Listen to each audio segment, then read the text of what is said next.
Hello students, today I am going to discuss a new topic, that is thyroid gland. First of all, I'll discuss hyperfunctioning of this gland, which is hyperthyroidism. There are two main causes of hyperthyroidism. Number one is Graves' disease, number two is toxic multinodular goiter. So first of all, we'll discuss about Graves' disease, its etiology.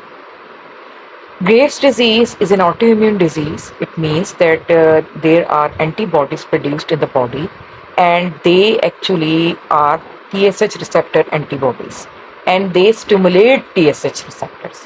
When TSH receptors get stimulated, they cause thyroid gland to release a lot of thyroid hormones.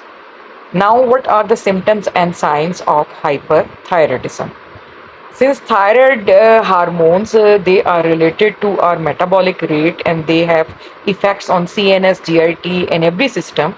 So in CNS and GIT and CVS we get diarrhea, increased appetite, weight loss. In CVS we get palpitation, and if heart failure it occurs because of hyperthyroidism, we can have breathlessness or orthopnea. In endocrine system we can have oligomenorrhea or amenorrhea.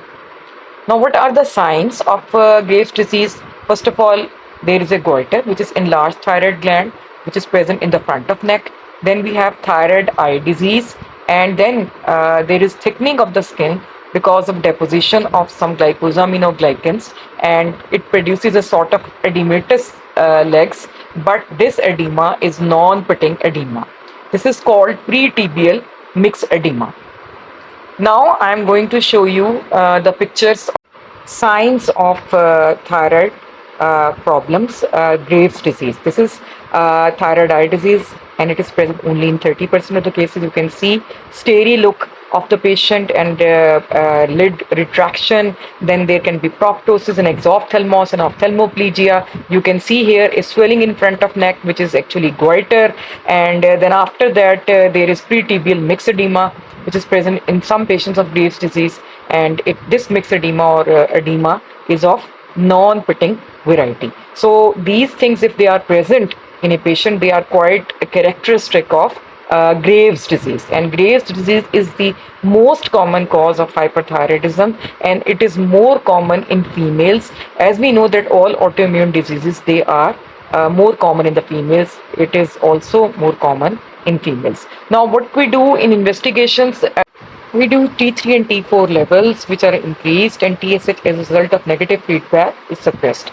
Then thyroid receptor stimulating antibodies, they are also present in 90% of the cases. This is thyroid scan, which is on the right side is showing Graves' disease, which shows increased uptake of iodine uniformly in the whole gland, while on the left side normal scan.